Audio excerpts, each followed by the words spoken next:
Hey, good afternoon. My name is Carl Murphy. I am the president and co-founder of Get Spiffy Incorporated. Get Spiffy is a technology-enabled mobile car care and services company whose mission is to redefine how consumers and fleets are servicing and cleaning their vehicles. And this is the Operations Underground, where we talk to people in all walks of life, inside and outside of Spiffy, who are getting things done, making it happen. And today I am excited to talk to the founders of Pit Crew. We have Adam Major, Josh Tillery, and Harrison Collins, and looking forward to getting going. Good afternoon, guys. Hey, Carl.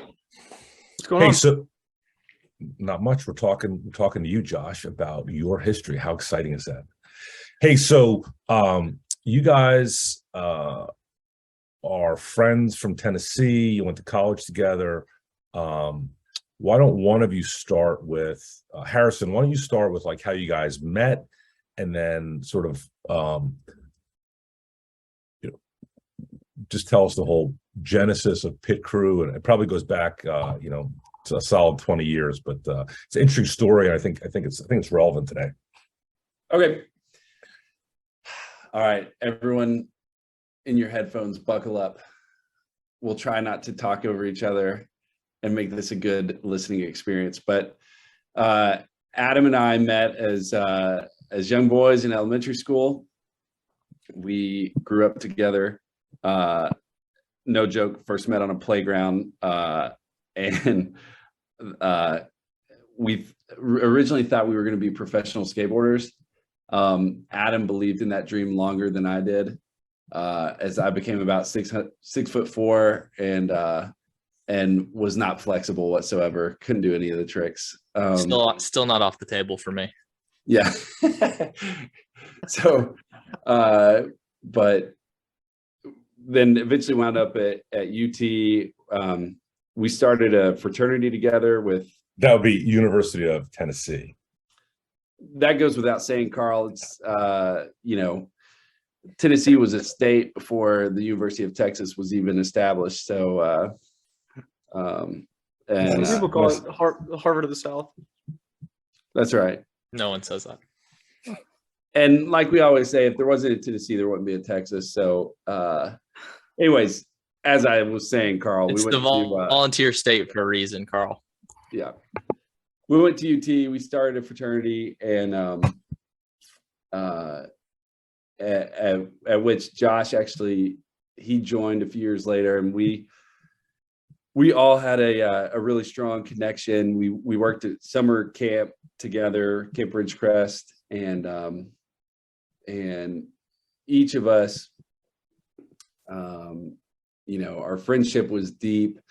But as we were, post college and in our various careers, though early in our careers, we kind of each acknowledged, wow, we've been invested in greatly by mentors and people. Like we've got like a baseline knowledge, but ultimately just a drive to go and be a part of something bigger than ourselves, and try to start a business together. At the time, we did not think that, wow, oil changes. This is the problem that needs to be solved in the world. So Harrison, so Adam, does he always drone on like this? Yes. Okay, so let's get Adam's perception of how did that story play out. Take me back to the playground. Is Harrison like walking across in like pink shorts and like some sort of preppy button down or what? No. I do really like the image of young third grade Harrison just prepped out though, walking across the Shenandoah elementary playground. Sort of lanky with a pair of glasses on, No, he won't wear glasses, Carl, but he should because he's blind. That's a whole nother topic for a different day. So, yeah, I mean, all the cool people do that. Yeah, exactly. You're talking about my impression of the story of how we all met. Is that what you're talking about? I mean, Harrison and I met in third grade, and one important thing to know about our story is that Harrison and I met in third grade because he didn't show up to my school until third grade. And then he promptly made an exit to private school in fifth grade. But he likes to still claim the street credit of being a public schooler, despite a prompt exit in fifth grade. So I was out to dinner with Adam the other night, and he's like, look, I basically grew up in the Compton of Knoxville, and Harrison basically grew up, like, he went to Exeter, like, imagine Connecticut private school. And this is relevant because Adam tends to tell the truth. Harrison tends to exaggerate. That might have been the Compton of Knoxville is probably an exaggeration. Both of those are just hilarious contrasts because Fountain City, in a small suburb of Knoxville, Tennessee, where Adam went to public school, is about as quaint and pleasant as you can imagine in all of them. It truly is. Yeah. And he was grinding, his blue collar background pretty hard to me. I love it. Relative to you, I think there was like, there's some reality, and then there's like the differential with you. So right. And the contrast of Connecticut, whatever, call it what you want, of where I was going to the redneck private school where all the kids that had gotten kicked out of public school were getting their, being sent to private school for like the second chance to get straightened out. Yeah. Well, in fairness to all of you, after we became professional associates, you invited me to Tennessee. It was not to go to dinner, a football game, or play golf. It was to go kill birds. That is. Hey, look, it's duck season. You want to come out? We're heading to Memphis. So offer still stands. It's on my list for this year. We got to get bird season on my long-term calendar. Absolutely. Dove season opens in about a month. See you soon. Okay, so Harrison and Adam met in third grade. There was some public school, private school, but you guys stayed. I mean, it's interesting that at that young an age, you guys stayed in touch. Like, I would have thought, like, you guys just would have drifted apart because you just sort of are friends in your school district. Yeah. We've looked back on that and commented on that a lot. Now we did live very close together. Like, he stayed in the same community. We were in the same community, but and our families kind of, they knew each other from past, because again, we grew up in the area. So we weren't like foreign to each other necessarily, but it is kind of funny that, we were basically two fifth graders calling each other's, home phones saying, hey, and we had another buddy. And these are you guys are you old enough or young enough to have phones connected to the wall? They were, yes. They were, yeah. Yes, well, plus it was Tennessee. So like, you guys didn't get cell service until about 2014. I think my in-laws just canceled their landline. So yeah, that's kind of an interesting piece of our story, and I don't know. I guess I haven't dissected that too much to say like exactly why. We were just friends and liked hanging out and had enough common interests together at a young age to stay friends. And then you guys went, and then it made sense. You went to UT, right? And so, what did you guys major in at UT? I was the public relations major with a business minor. Nice. I've done fairly little PR work post grad, but that was I was in communications, so went public relations. So. And Harrison, what did you major in? Marketing with a minor in entrepreneurship. Nice, interesting. And then Josh, you? Exact same as Harrison, marketing, entrepreneurship. Nice. And then Josh, when did you come into the story? You're from Tennessee, right? Yeah. If any of them are trying to get the street cred, I'm gonna try to put my hand up and grab the most street cred. Stop. As far as Tennessee. I grew up in a small town in East Tennessee with probably more cows than people. What town? Give it a shout out. This is a worldwide podcast with millions. This is so exciting. Thank you for giving me the opportunity to promote Greenville, Tennessee. It's the home of our 17th president, Andrew Johnson, first president to be impeached. Nice. So Greenville's like an hour east of Knoxville, close to the Tri-Cities. So So yeah, I mean, I came into the picture. I'm 2 years behind these guys, so I'm a freshman at UT. They are juniors, and stumble upon Their this fraternity that they Yeah. have founded a couple years before. So Harrison, did you like haze the shit out of Josh when he came to the fraternity? Like, I did not. Still am. It hasn't stopped. No, you gave him he got a job with me, which is like worse than he's like, I'd rather go back to fight fraternity than deal with Carl. Yeah, Carl is worse than pledging.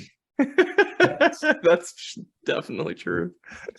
Again, elite organizations have high standards and you must recertify weekly. You guys are learning that. Okay, so you're at UT. You guys became buddies. You got this little network that's now spanning a decade plus, right? At least the major Collins network. So you're graduating college. So tell me, like, what's the whole genesis of Pit Crew, and how does that come to begin to be something? I can. Josh, why don't you take that one away? Yeah, Josh, all you. Yeah. So I'm, like I said, I'm a couple years behind these guys. Harrison gave a shout out to Camp Ridgecrest. We all spent our summers there. So that, like, we were sharing nearly every life experience, very formidable experiences over 4+ years together through college. And then I actually these guys did it too. We were interns at Ridgecrest. So we spent a year there in the off season, recruiting and hiring about 120 person staff for the upcoming summer, traveling to different universities to meet guys and convince them to come spend the summer there. So I was actually doing that for my first year out of college. These guys are in their, beginning their careers, a couple years out of school.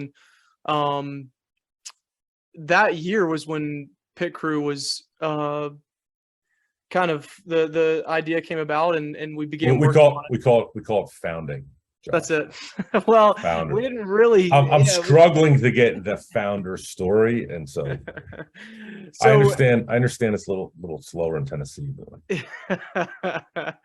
So I think we communicated a bunch, just texting and keeping up, and there began to be some messaging amongst the three of us plus one more that was basically like, hey, I think we're made for more than this. I think there's more out there. I think we all have this itch for kind of an abnormal career pursuit. We believe in these experiences we've done together before, where we've created and built something or led people or groups and been successful. And why would we not continue that? Yeah. So what were you doing, Harrison? You were out of college. You went to work where? Well, I had first started revitalizing and reintroducing World's Fair beer into Knoxville, Tennessee. It's a failed project of mine. And then I worked at the Tombras Group, which is one of the largest independent ad agencies in America. So the beer, is that root beer or like fermented hops? Fermented.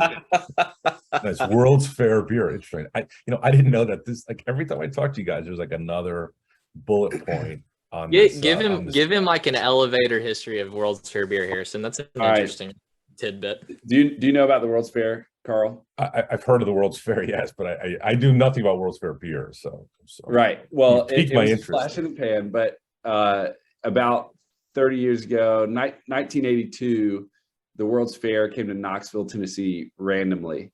And that was like the biggest thing to happen to Knoxville ever. And built out a ton of infrastructure in the city too. I mean, it's still got its mark on Knox. So yeah. And as it does with any city, like the Space Needle and Seattle and London Eye and all that. The idea, to all of the worldwide listeners, was that you could go to a World's Fair in a particular city, and each nation would they would have an exhibit. There would be food, technology, and it was as if you could visit the world, but all in one city. So that came to Knoxville in 1982, and a mentor really of all three of ours, Rick Coleman, he came up with the idea to, even though they were not the official, everyone was trying to do a money grab situation when all these people were coming here and there was all this exposure. But he licensed the idea, and he had a beer distributorship at the time, to come up with World's Fair beer. And it was a terrible light beer inside of it. And anyone who opened it and drank it regretted it. And it basically became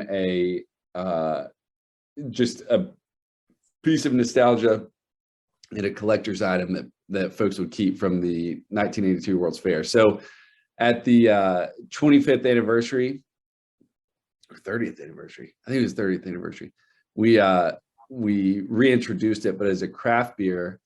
And anyways, it was a flop, but we'll come back to World's Fair beer. So Adam, what were you at the time? No, I would. Well, look, I think,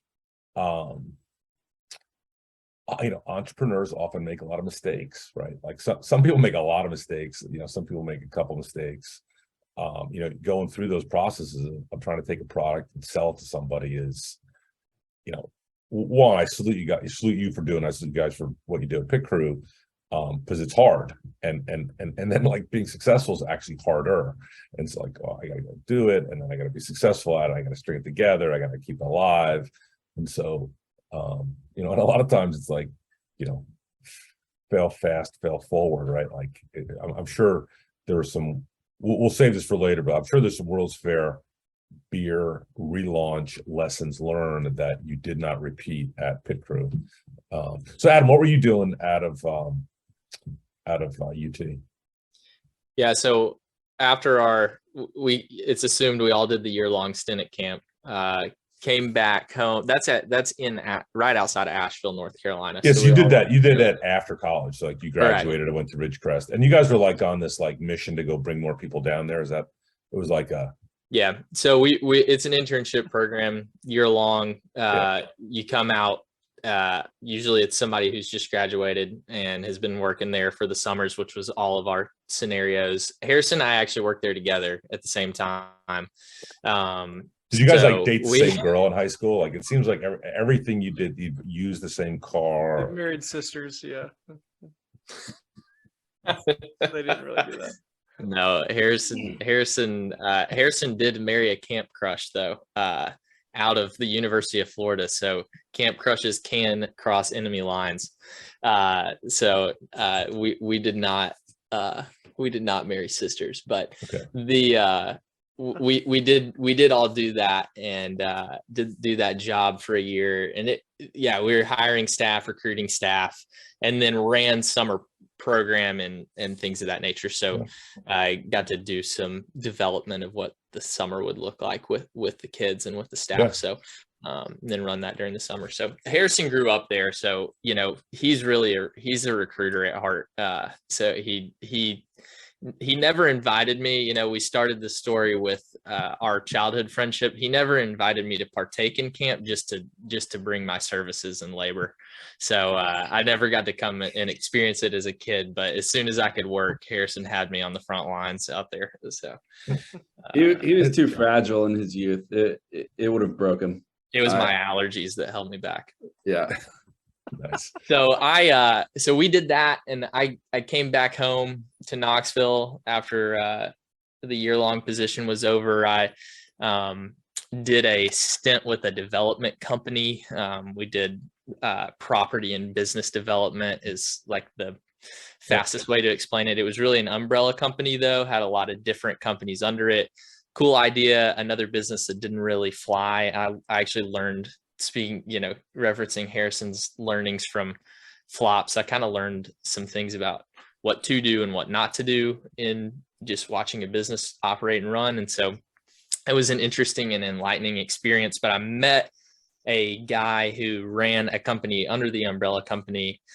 His name was Michael Tenpenny, and we met and kind of hit it off, and he ran a commercial flooring business for us. And so we we kind of aligned, and I kind of was seeing the door over there. I was like, this company's probably not where I need to be. And he was in a similar place and thinking, I probably need to get my company out of here. And so he recruited me over, and I was in project management in commercial construction, specifically flooring and tile and things, showers, things of that nature, for a few years. After that, I was with Michael the rest of the time. So I did my stint in construction project management. So Nice, interesting. Yeah. Okay, so we've exited UT. We've done our year of service at Camp Ridgecrest. You have other jobs, and my understanding is Josh came up with this idea. Is that right? So who says we should change oil? Well, I'd say Josh inspired us to create an idea. That's Okay. probably the best thing. So I pretty vividly remember Josh sending us a video. I think you were on a run or something like that, and just like camera in your face, talking, and he's kind of delivering that message that he set up, just like, hey, we've done cool stuff together, been able to develop things, start things, lead people. I think there's I would like something besides showing up, entry level 9 to 5 job. I kind of want to, we've got time and space and a good group with friendship and skills, and like, let's build off that. And so these guys, I will say these guys are probably a little more entrepreneurially minded than I was at the time, and it was their major in school, and Harrison was already trying to start other things on the side and get into other projects. And so but I'll go ahead and flex my blue collar background again. My family's owned their own business my whole life. And so that idea of like, okay, show up and kind of work and provide for yourself. I learned how to work with my grandfather hauling around 5-gallon paint drums. We own a paint company, so in Knoxville. So that idea wasn't totally foreign to me, and doing it and taking a risk with these guys we had these prior experiences with, and had inspired me and helped me grow as well, seemed something worthwhile. So that's kind of what got our conversation started. It was us and one of our other friends, Clay Jones, that was with us, and we just kind of sat down and started talking about, okay, what would this look like to kind of do something different. So that's what got the conversation. Josh got the conversation off the ground. Vehicle maintenance was not in the introductory statement. I wouldn't say it was not ground zero for us. So, but we were all sons of mechanics, so it just made sense. Yeah. So what's worth noting that Harry's alluding to is that I don't think any of us knew how to barely like pop the hood on our car 4 years ago, much less like create a company of changing oil on the go. But I don't know that we've ever said this so explicitly, Carl, but you guys can correct me if I'm wrong. I think we were inspired to do what we did because of Spiffy, right? So Clay is our fourth founder. He's our fourth kind of groupie buddy from UT.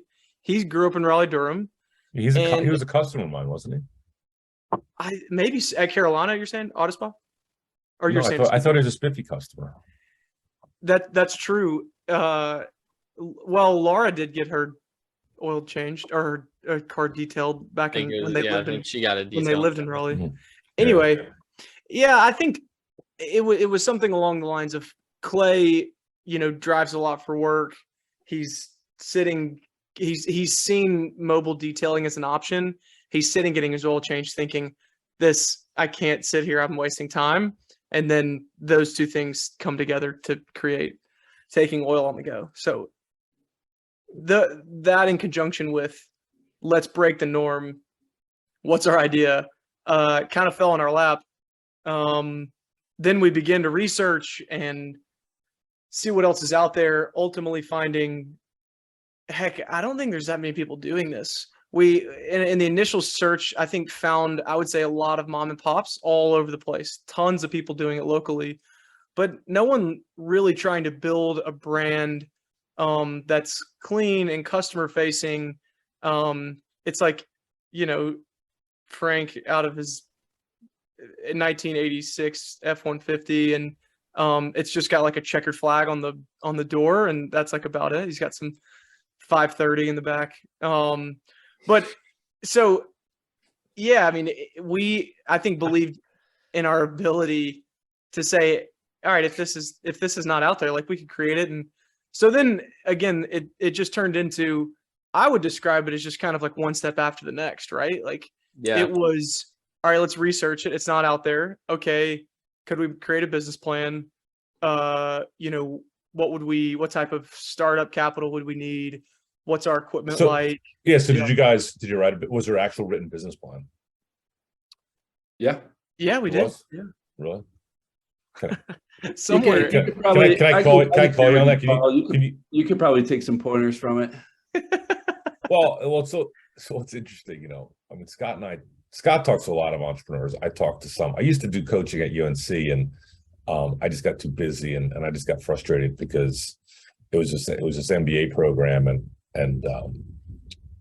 there's these MBAs taken. It was second semester, second year. So you either like have a job at Goldman Sachs and you're going to make $175,000 a year as an associate, or you don't. And the your don'ts are pretty small, right? Like, because you went to business school and you stroked a check for 6-figure education, and so there just wasn't a lot of seriousness about it. I'm like, look, I'm here to learn. I'm here to like build companies. Like I got a passion about that. This is real, and so you just couldn't find that many people. Hang on a second.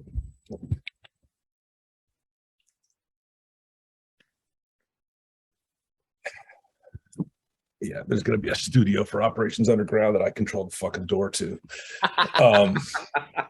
Not my current location. You can lock it with the press of a button. There's like a button wired into the desk. I can see it right now. It's got like cameras and electroshock and machine guns. It's like, stay away. Sounds like Korea.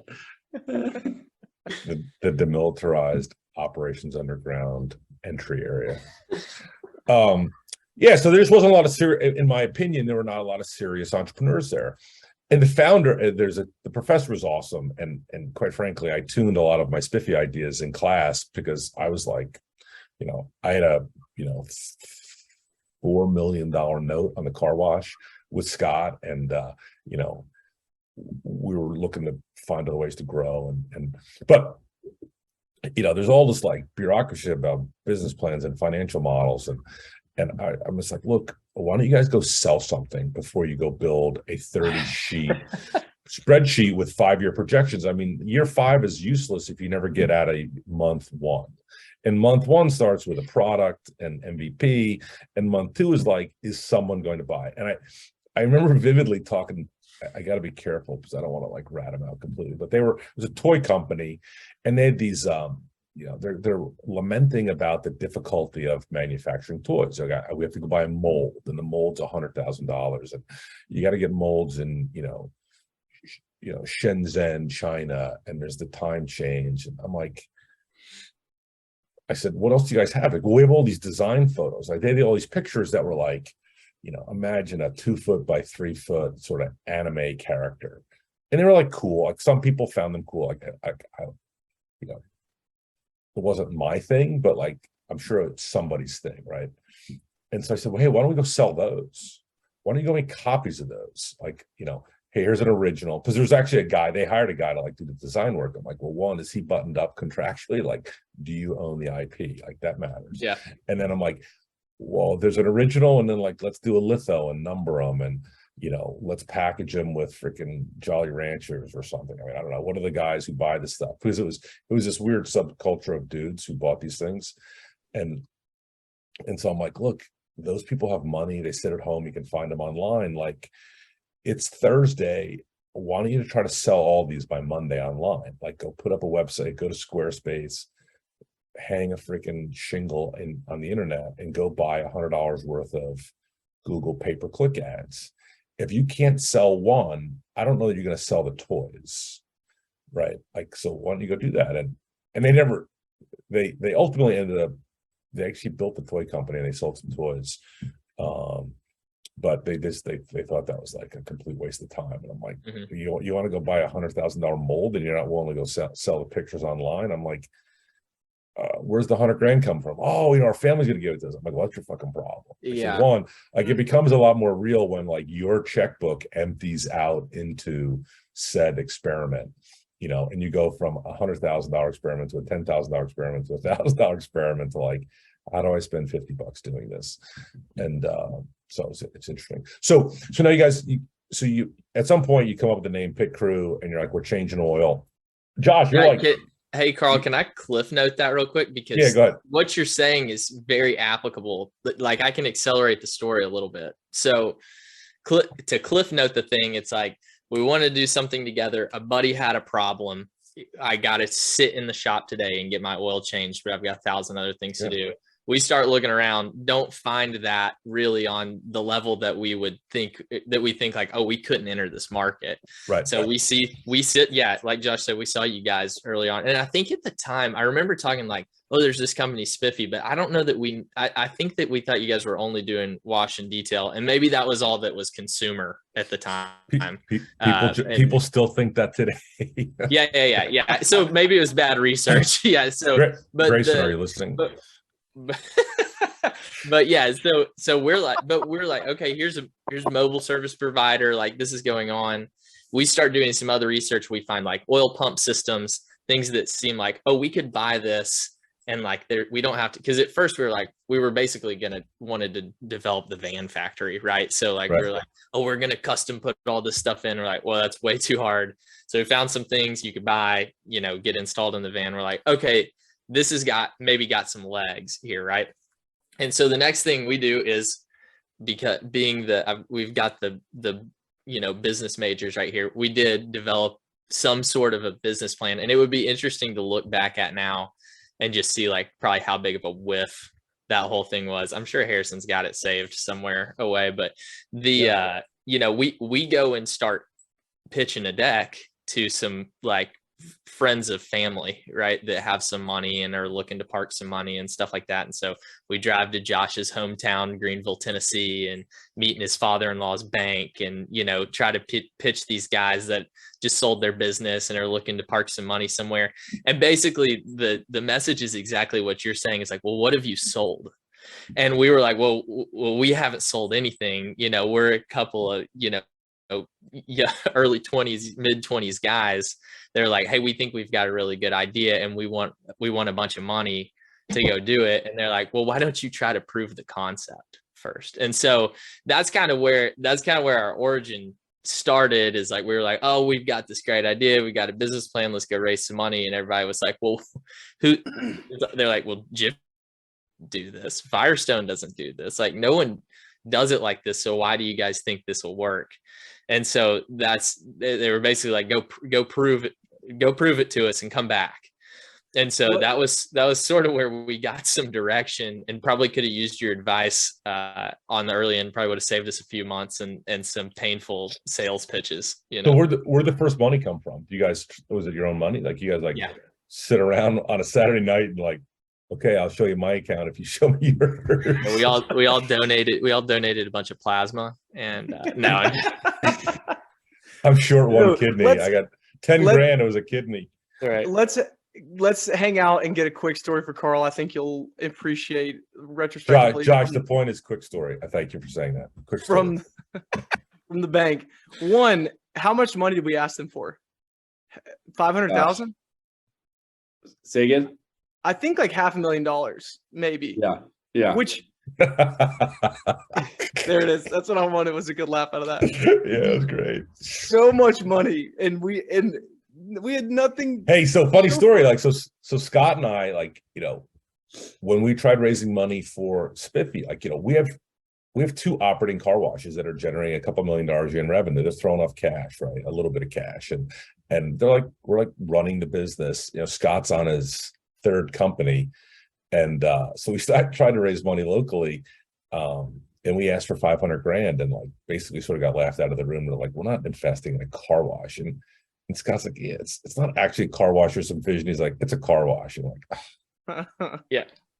Those guys came back later and invested in the company. I will not publicly dime them out, but they are on the cap table these days. So they may be listening. My biggest takeaway from this meeting at the bank was, or the biggest question I remember these guys asking. By the way, Bobby and Watson Leonard, shout out. Bobby and Watson from Greenville, Tennessee. Like, they did not end up on the account table, so they did not. Yeah. But I remember them asking Carl, like, because we're putting Sage oil vac in our vans. I don't know if I can say that publicly, but sure. We're putting Sage oil vac. We've got this, what we think proprietary system where we're going to extract oil out of the dipstick. It's a totally sealed process, never going to see the light of day. And, we've never used the system before. I think we've got it on order, or we've got it maybe installed in the van, but we've never used it to this point. And, Watson asked us, so what are you going to do when a drop of oil gets on a customer's parking lot? And I remember being like somewhat offended. I was like, no, you don't understand. This is a closed system. Oil doesn't drop, right? And it's funny now, one, because we partially used Sage and we did some gravity feed or whatever, but it's funny how naive, I guess, I was at that point, thinking you don't know like really what you're talking about. Like, this is our business, and this is like the unique thing about it is it's a sealed system. But he was just speaking from a guy that's been in business for 30 years, and he knows that things go sideways and that stuff doesn't go as planned. And I don't know, it's a really, really memorable moment for me, is that he asked that question and I thought he doesn't get it. But yeah, I have those too.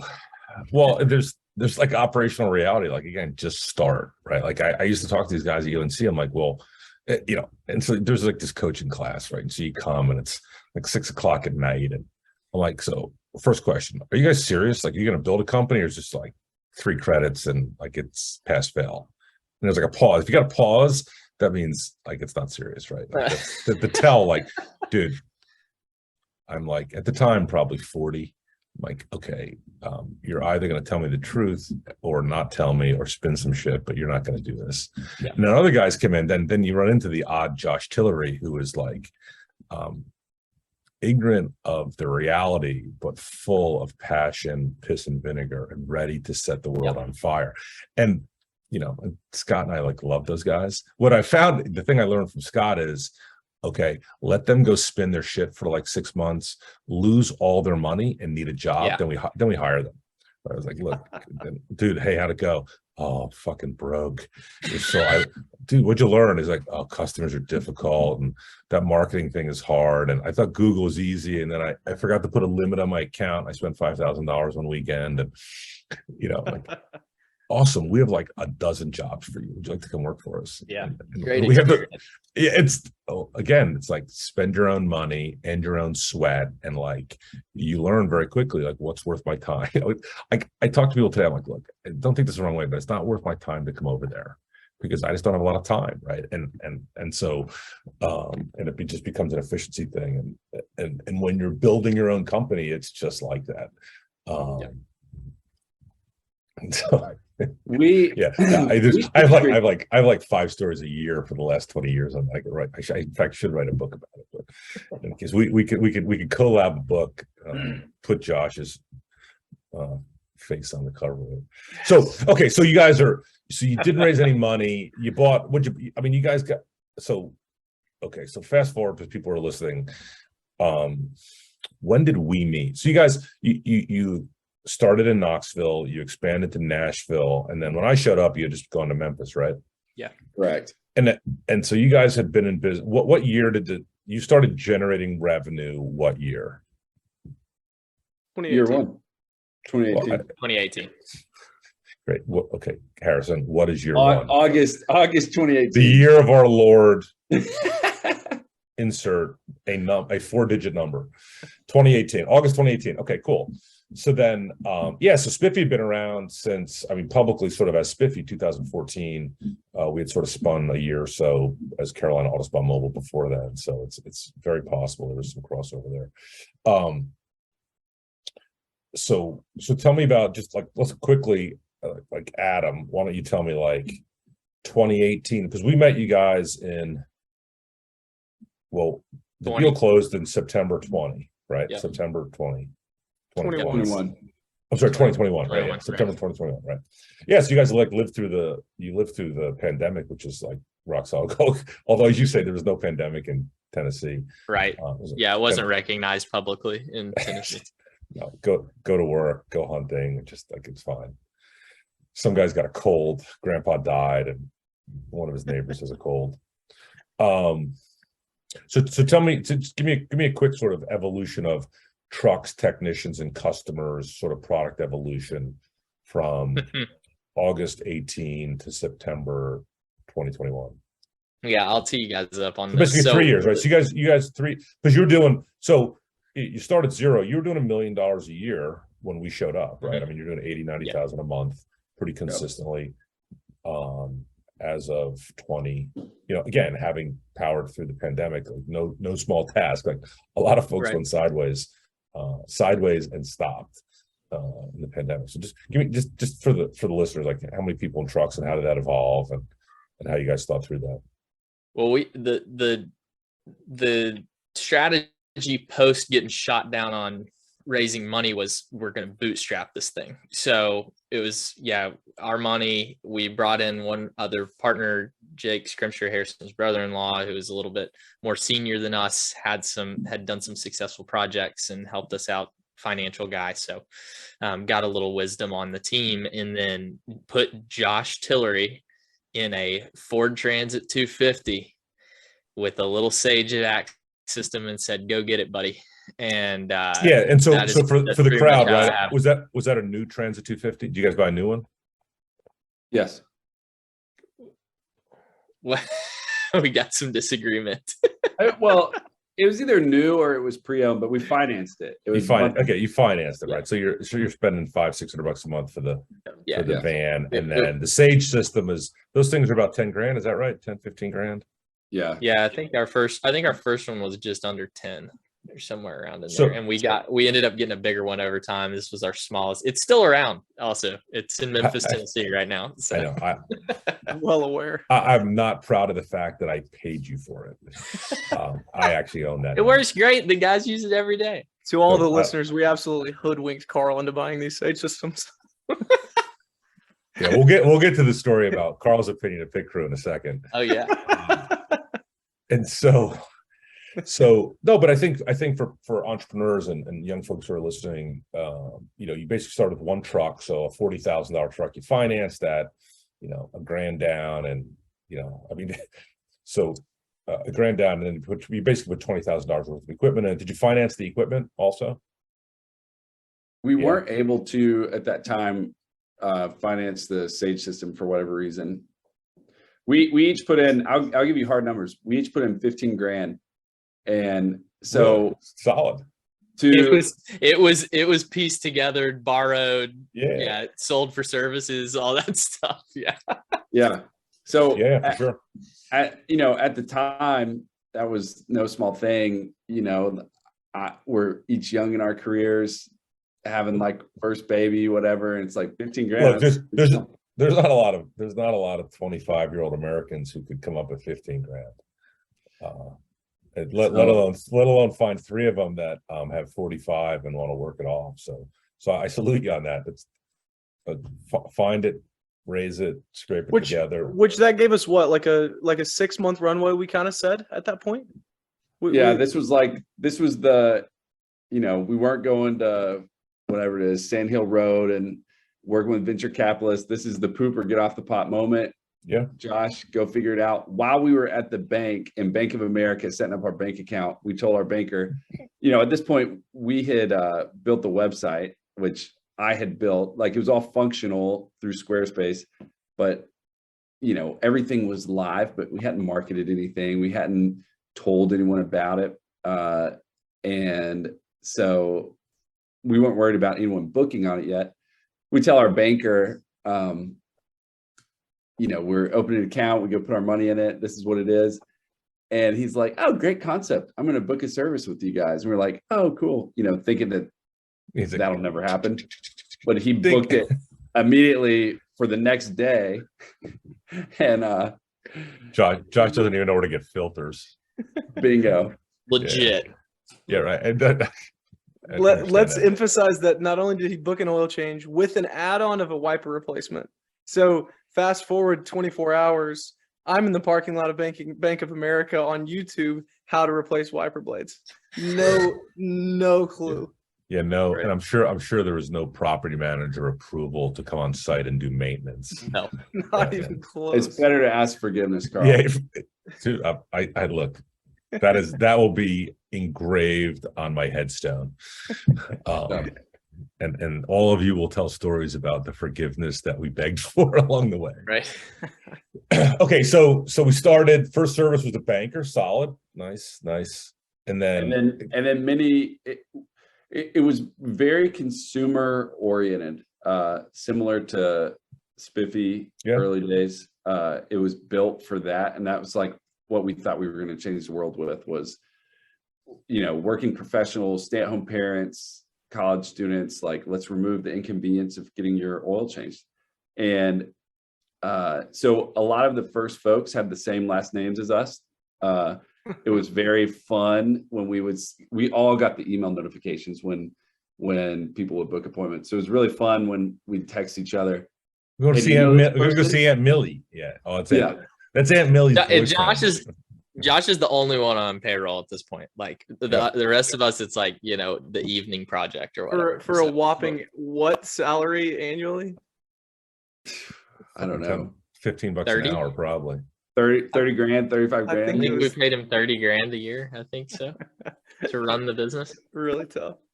Yeah, you're definitely overpaid at Spiffy, Josh.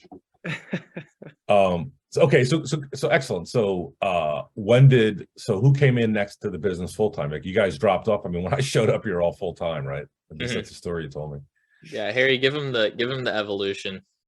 Okay. We brought in another friend and crucial piece, Andrew Dacus. He was going to help Josh with operating. It was clear, like, though the business wasn't there yet, in order to grow into it and build the infrastructure that Josh was going to need more support, tag team to kind of not only run the day-to-day services, but also to build out the infrastructure of the operations, the sales, Josh was wearing every hat of the company. And we were just kind of like air support when we could help, Mm-hmm.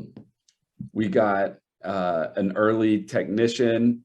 His name is Robbie. He came over from Jiffy Lube, and he was an excellent first hire. Like, he wasn't with Pit Crew at the time of the transition for Spiffy, but anyways, he was a great first technicition, and He actually knew how to work on cars, is what Harrison was trying to say. Yeah. Yeah. So. yeah. So on, entrepreneurial lesson, number 16, first hires matter, and entrepreneur lesson number 17 is like, you need some specific folks along the way. And lesson number 18 is like, you need some Swiss Army knives, like some people who just, they have a skill or two, they're willing to learn some other stuff. And not afraid to get their hands dirty and trying and that sort of thing. And so, for sure. So we're exclusively in Knoxville at this point, and we're maybe like, I don't know, 8 months, a year into it. And I'm a few years into my advertising career at the Tombras Group, working on brands like Little Debbie, Drake's Cakes, Lodge Cast Iron. and so we're like through our cash, and it's kind of a moment where we're realizing, okay, there's demand here. It's going to take some more cash and some more, personnel to grow this. And so I came in full time. I left my job at the Tombras Group. Throughout the course, and I'm fuzzy on the dates, but we raised $250,000. We did a small friends and family round.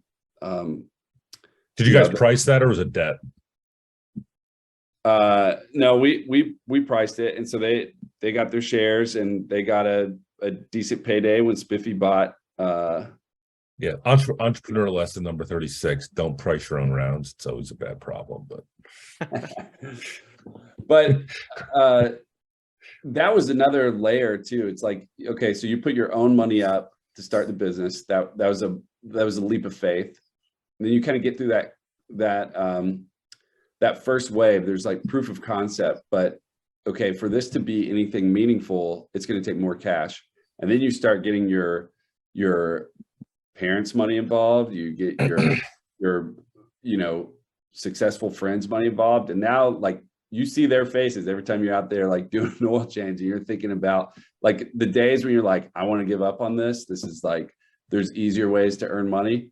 You're thinking about wanting to take care of them and your fiduciary responsibility to them. And so that was a huge motivator to us.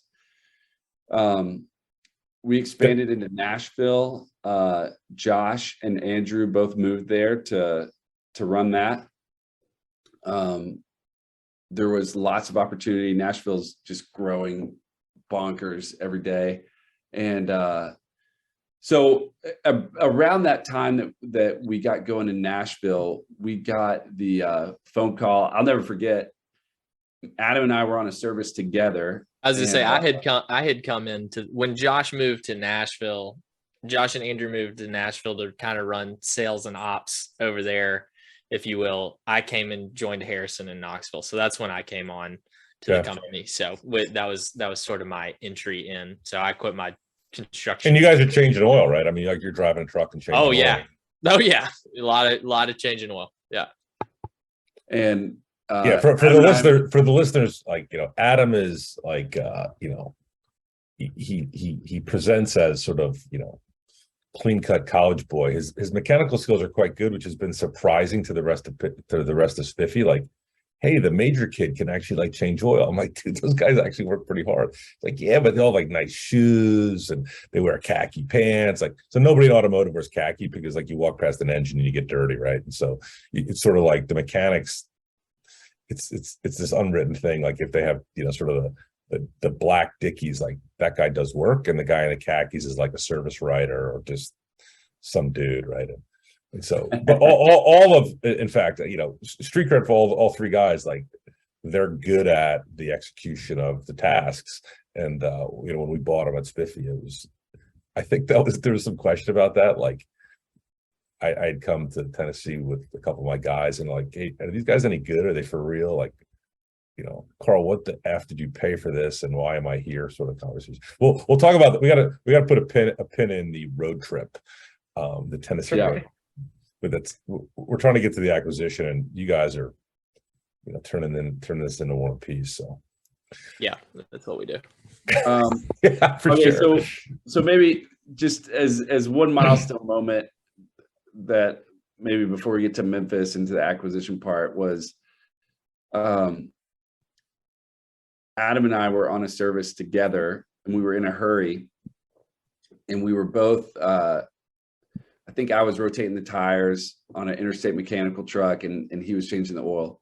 And we're on UT's campus. They're doing renovations on a building there. And so Interstate Mechanical's got this big job site. We're doing work out there. And I get this phone call from a number I don't recognize, and which I would normally take, but I'm like, gosh, we're in the middle of a service and we're in a hurry. And I like put it back in my pocket, and then I take it back out, and I'm like, I'm just going to answer it. And it was Josh Whitehead from Enterprise. And we had been working to try to get the Enterprise business for forever. And in Tennessee, they just had not come around yet up until that point to mobile services. Josh had done a demonstration for them at one of our other clients' lots with Comcast before. Josh had worked it. We had worked it together for like 2 years. And anyways, like laying underneath a car, Josh Whitehead was just like, hey, we're ready for you guys to get some mobile services out here with us. And that was a phone call that certainly changed the, trajectory of our company. And so that was a great day. Josh Whitehead, if you ever listen to this, that was a huge moment for our company, and you were an outstanding partner for the years you worked with us at Pit Crew. Until 2 weeks ago. Yeah, So that's right. he's on to bigger and better things. So. But and then of course, we started managing the enterprise business in Nashville, and then expanded to Memphis. That's fast forwarding a little bit, but ultimately we round up with 8 vehicles, and we would flex up and down a few folks, but somewhere around 20 people altogether, and about $1 million annually. And maybe the biggest success of all of it is we had, kind of like what you were talking about originally, Carl, people that we really love and care about, technicians that worked with us, some that came and went, but some who are still with us today at Spiffy and have made excellent career choices by staying with Spiffy, and they're making meaningful money and have great work-life balance. That was something that we always wanted to build. And on top of that, our friendships were forged and fortified, I would say, through this. It's not uncommon, obviously, for friendships to be shredded through starting a business together and running it together. And so, that's been great.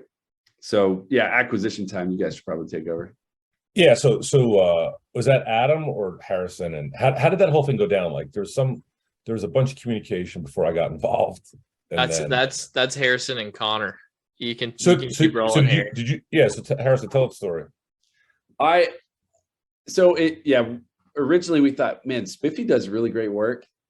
Even when we were founding the company, we thought it would be cool to one day, merge with them, be acquired by them. They're like the gold standard of this. That was one of those things that, like, I don't think we were attempting to speak it into existence at the time, but it's just cool how it all worked out.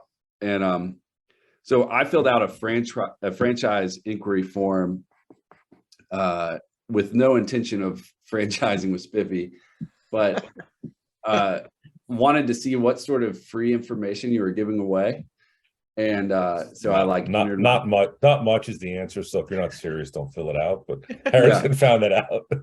Yeah, I found it out. Well, yeah, I was like, dang, I didn't even get like a free PDF of like, here's a list of our, some customers like that you can work with as a franchisee. And not our first time around the block, brother.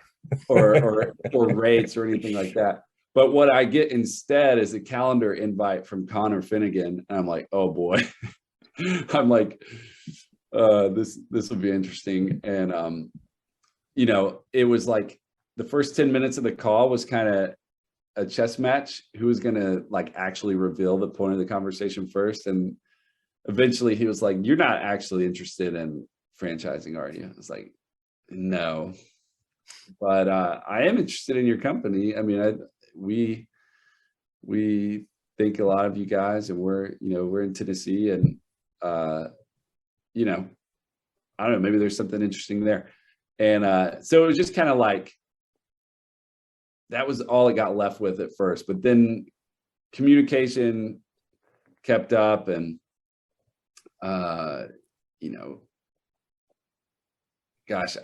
we went back and forth a lot, and eventually to the point where acquisitions talk started, and so much so to the point where it's like, this is a done deal. We're going to get acquired by Spiffy. And then Carl came to Nashville. Carl Murphy. Well, yeah. So let me tell you what happens now, right? So at some point you guys sign an NDA, and there's like discussion, like, would you guys, there's, however it happens, right? There's like, do you want a partner? Do you want to buy a franchise? Do you want us to buy you? Are you guys interested? How much money have you raised? Like, is this reasonable kind of expectation you have? And Connor, and this process, like, if you're an entrepreneur, like, that process is very telling for the partnership. Like, if you're a jackass and I insert 10 other words for people you don't want to hang out with, then like smart people like Scott and I don't want to inject your shitty DNA into our awesome company. Right. And so and this is not just me and Scott, but like I think any other successful company, it's like a lot of it's just like, is the cultural fit solid, right? We bought a couple of companies and they all work because like we have like a no assholes rule, and if like they're assholes, we're like, and so no, but a credit to you guys, like you know, you guys are like, you are nice guys, and you know, and again, Scott and I have a lot of respect for entrepreneurs in general, what you guys built, like getting to $1 million a year in revenue is like, it's rare air for startups, right? It is absolutely rare air, right? Especially on, you know, 200, call 300 grand, right? You know, like it's you know, I would call it a substantial business accomplishment. And so Connor, who's VP of strategy and handles acquisitions for us, you know, I get an appointment from my partners, like, hey, Connor wants to talk about this company he wants to buy. And I'm like, I don't want to give other entrepreneurs more money and then I have to manage them. Like, and I just had this whole conversation. So I'm like, I don't want to buy companies. I hate other fucking entrepreneurs. They always want to do it their way. They have 1,000 good ideas. It's just like, and we have several of them in the company. They shall remain nameless. And they like, you know, there's that experience because I end up managing. I'm like, Scott, are you going to manage them or am I going to? No, you're going to manage them, Carl. Okay, cool. And so, so he's like, hey, look, Connor did all this work. They're pretty good guys. The numbers look okay. They have reasonable. They're in Tennessee. We don't have any operations in Tennessee. They're talking about enterprise. You know, somebody had given Connor the thing, like, we're going to expand to Raleigh and, you know, take all your business. And so Connor's like, yeah, it's just, those smoke signals, like, you know, that was a bullet point on why I need to give an hour of my day to Connor. And so he come in and Connor's like, he starts telling me about this. And I said, look, did Scott tell you this, my thoughts on this deal? He's like, he said you weren't excited about it. I said, that's a polite understatement, Connor. Did he give you all the expletives that I shared with my partner about this shitty deal? He said, Carl, it's not a shitty deal. It's, you know, I said, look, you do spreadsheets. I have to go find them, their freaking employees, their broken trucks. And then, you know, you're going to like put a multiplier on their revenue. And then I got to go deliver all that. I said, here's where I am. I said, whatever you want to pay them, give me half and I'll do it better and faster in 6 months. And my partner, I said, look, anything that's left over, I keep as a bonus. I think you had Zeller on with you, didn't you? You brought muscle. I did.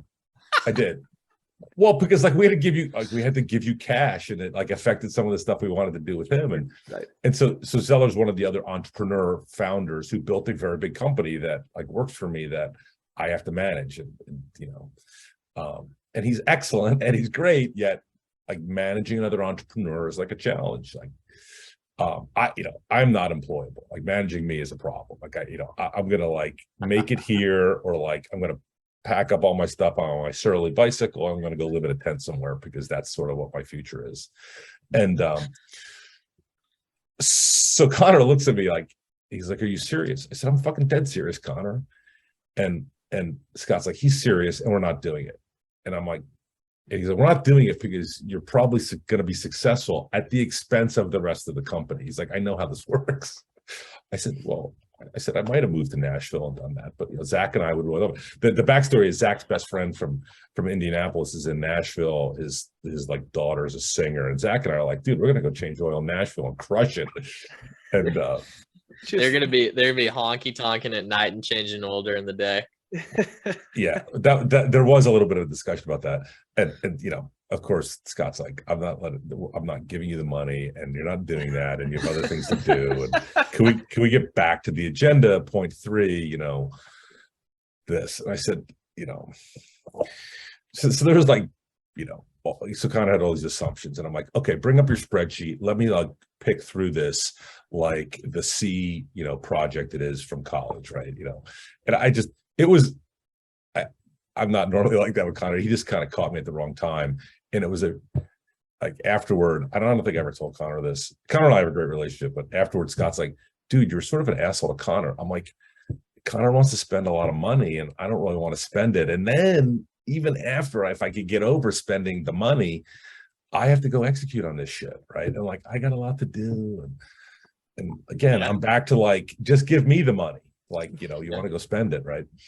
I'll buy trucks and people and go do it, right? And again, I think there's this build versus. I was like, look, there's a build versus buy decision, Yeah. and it's 10 trucks and a couple of guys, and then like these 3 founders, they got to go figure out something to do with. I'm like, well, those guys want a job, or are they like, going to go back to their paint business and their advertising business, wherever the fuck they came from? And he's like, no, I think they want to come work for us. I'm like, oh, then I absolutely don't want these guys. Right? So in any case, Scott comes to me and he's like, look, you're really hard on Connor. He's like some of your points are well taken. I get the build versus buy discussion. If you're serious about the bet, that's a no.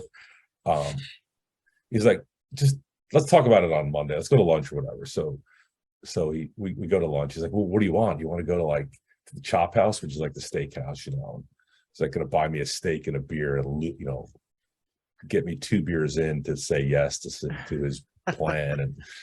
And so he's like, look, why don't you go out and meet the guys with Connor? Like, go out on the ground, go see a service, meet the guys. He's like, you've got a really good sniffer about it. Like, let's get beyond just what they have reported to us, right? So then I came out to Tennessee, right? We came out to not Nashville, right? Nashville, yeah. Yeah, Connor and I came out to Nashville, and Connor and I flew in from different places. I was like somewhere else, and it was some other city that was problematic. Like I tend to show up in the cities that are problematic to fix them or identify what the problems are. And so I sort of landed in Nashville, like a little sweaty and a little tired, and whatever, 8 a.m, and we had like a 9 o'clock meeting, and we met. And so these guys have an office, and it's like WeWork meets the Catholic Church, right? It's like some sort of like CCD / WeWork place that's actually quite stylish. Like they have this sort of like little aviator desks and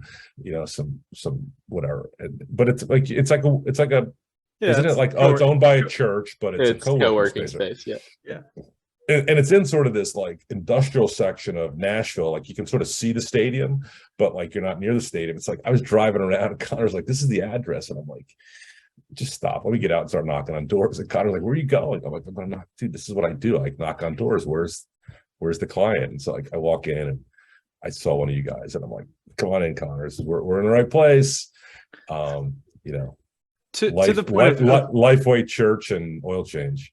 To the point of you maybe coming from a problematic city, I do specifically remember us being excited standing in the lobby. It was like, hey, this is Carl. Great to meet you. Go to shake your hand. And I don't think you even cared. It was like, hey, where's the coffee? It was like straight to the point. Not really excited about meeting you guys. Give me some coffee. And I have no interest. I'm like completely here because my partner told me to come. Like exactly. It came down to again, like Scott runs a company. I work for him, and he's very polite about, hey, would you go do this and check this out? Which is like, I need you to go fucking talk to this guy. Okay, Well, I need a cup of coffee and a donut. And like, where's the air conditioning? Because I'm sweaty. To pile on and go ahead and juxtapose my realism versus Harrison's eternal optimism. So we are, and just a funny origin story here. To Josh's point, Harrison has we haven't talked, Josh and I or anybody, we haven't talked to any of you guys. So we've talked to nobody. Spiffy. It's been Harry, and I think Jake maybe had talked to Connor. Yep. And so we're like first meeting you all. And so Harrison's like, oh man, I think this is great. Gonna be a solid culture fit. Like I think we've got like the same visions and things. Yeah, I love this Connor guy. Right? Yeah, I think we'll be super in line. Like it's been really great conversation. It's been, so we're coming in. We're like, oh man, we're gonna really riff it out and like relate, and it's gonna be great. And Harrison's got all these like funny little quippy like descriptions of our founding team and stuff, and he's like presenting them, and he's like, this is my name's Harrison. I'm the fastest up top tech this side of the Mississippi, and like this is Adam. He's got he's got grip strength like a gorilla or whatever. You can change any oil filter. And Carl's just looking at us like a deadpan. He's just like, these guys cannot be serious. It's like, well, the conference. Well, and then to add to like the environment's important, right? So it's a conference room that's like 6 feet wide by 20 feet long, and there's like 8 of us in there all dudes, like in each other's pockets. And the No air air conditioning, you know, the church is like, you don't get air conditioning with your rent, right? So it's like a little steamy. And then of course, like I had pounded like 3 cups of coffee, so I put all this hot fluid in me. I'm starting to get a little sweat going on. So I'm probably like, Carl's looking at us. I'm probably like, and I'm like, nudging, look, I'm probably like nudging Harrison under the table, like, this is And I'm at not the- what I thought. I'm at the point where like they want a lot of money. Fuck them. I don't give a shit if I sweat out the whole goddamn thing. You know? This is not I am the client here. Right. And so yeah. Take me back. I wish we had that whole thing recorded. Yeah. Well, then we had like, so there's like a couple hours, and then like it's your brother-in-law, right, Harrison? Yeah. Right. Finest guy. He's pretty savvy, and he's like has some conversations. I'm like, can you confirm revenue and profits? He's like, sort of. I'm like, dude, I just need 2 numbers. Like, what was last year? It's like, okay, cool. Can you prove that? Do you guys have bank statements? Like, is this real? He's like, yes. So okay, cool. And then we went out back, and like they're in sort of this like model factory. Like it's got like a ramp, and like it's shared with like a rickshaw company and something else, right? There's like, I'm like, where are your trucks? Where do you store the oil? Like everything's in quarts. I'm like, oh Jesus, you know. Do you want us to do a demo? I'm like, sure, go ahead, right? So then Josh has to like, you know, you can tell Josh is like the guy to do the demo because he shows up in like boots, right? The other 2, you know, Harrison has a large family. I'm surprised he can feed them because his shoes are so expensive. Like he has like these very nice leather shoes. Adam's sort of like, you know, middle class Knoxville shows up, and then Josh has oil covered boots. I'm like, hey Josh, Josh is from the hills. why don't you go fire up that Sage Vac system and see if you can operate it, right? That's exactly right. Yeah, and credit to Josh, like it's not the best system in the world for what we do, but he made that thing work. That's right. And then what else? We did the demo. I guess that was it. And then we left, right? That was it. Pretty much it, right? Dude, you were in Hell yeah. Nashville for like 8 hours. Yeah. No, it wasn't. Yeah, 8 hours would have been long. That included to and from the airport, man. I was like, we're landing, we're getting out. Connor's like, are you gonna stay tonight? And I'm like, no, I'm not staying. Going out to dinner. Connor, on the way out, Connor was like not really sure what to expect from me, right? Again, like I tend to I go from like 3 to 10 pretty quickly. It's sort of funny. I've gotten better about it, but Connor had seen some of that. And he's like, is he going to go off on these guys? What's going to happen? And I guess we flew out, and I got to the airport, and it was quiet on the way back. We stopped at like a convenience store, and I got a Coke and a Snickers bar, and I'm sitting in the car, you know. Right. Yeah. Because we had like Panera or something for lunch. I was hungry. And so we get to the airport, and like, you know, the Nashville airport's pretty small. And so we both get out. He's like, so what do you think? I'm like, I cannot. And so I look at him. I'm like, I cannot fucking believe I'm going to say this, Connor, but I'm like interested. And Connor's like, it's like Christmas. He's like, really? What do you mean interested? I'm like, look, there's a whole bunch of hair on this deal, and we got to cut it off, but you can cut the hair off. I can get behind doing something. He's like, really? He's like, what do you think about those guys? Like, oh, fuck. I said, I like the guys. That's the fucking worst part of the whole goddamn thing. He's like, you like them? He's like, it wasn't obvious. I'm like, I know it wasn't obvious. I'm just trying to get the price down. And so he's like, so you like them and you think it's a good deal? I said, yeah, it's Nashville, and somebody's coming here, and they're going to sell to somebody, and then I'm going to have to fight them.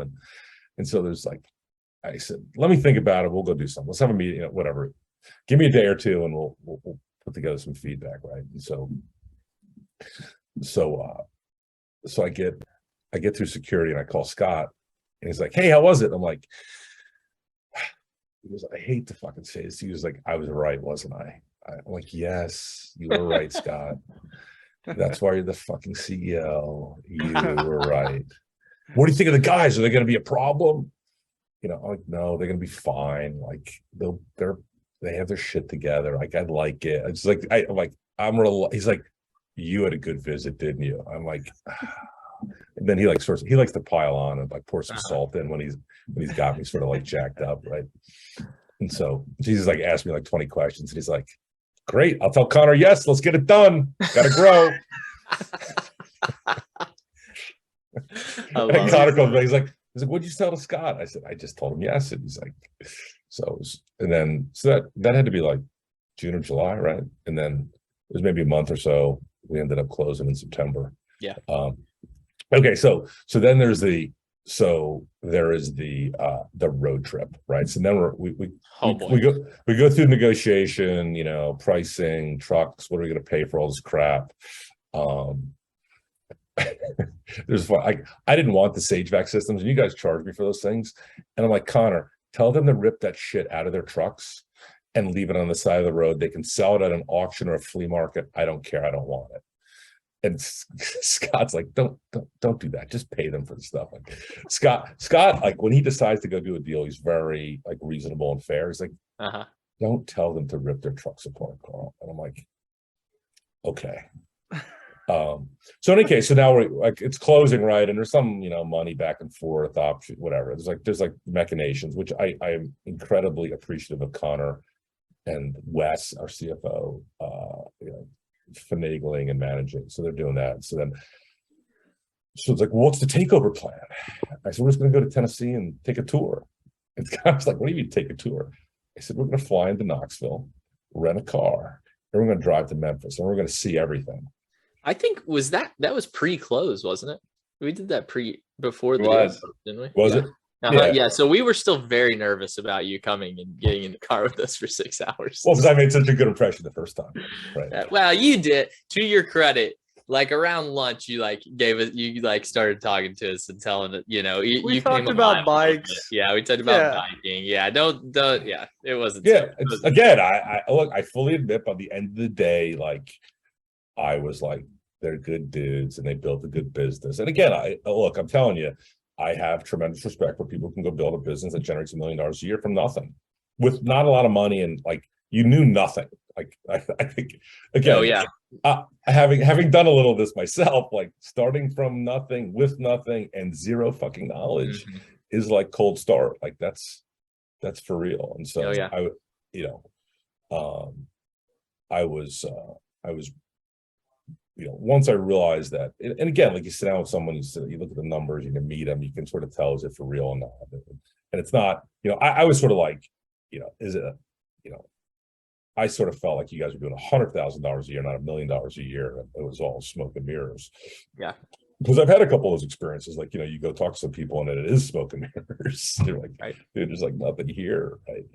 And so, and I think, Carl, to get on my, Spiffy ambassador cap here, we were, from our side of the table, we did have some options on what to do, with the business, and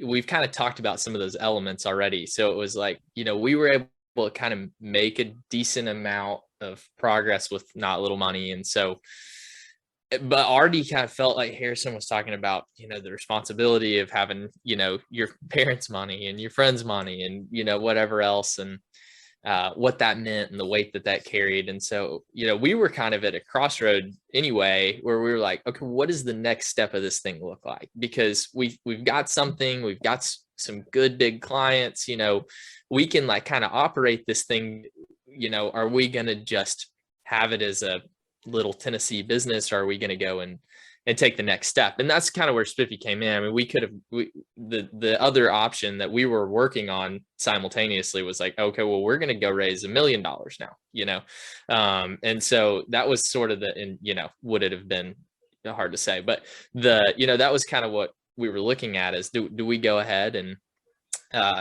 keep on this route? And yeah, it was hard work, and I've changed way more oil than I ever thought that I would, and all that stuff, but whatever, like we're surviving, right? So the point is like we saw a ton of value with Spiffy.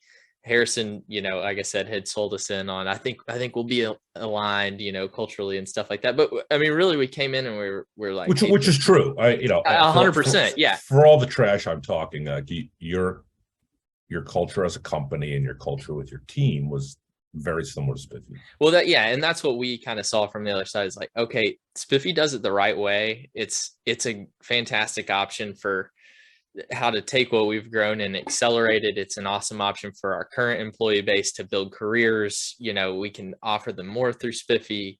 There's more options to grow. You know, we had all these like really plus ups that we saw with joining the team. It wasn't like, oh gosh, we really need to get rid of this business and cut and run. It was like, hey, yeah. yeah. Well, I mean, public. I mean, I saw the financials. You guys had money, and you were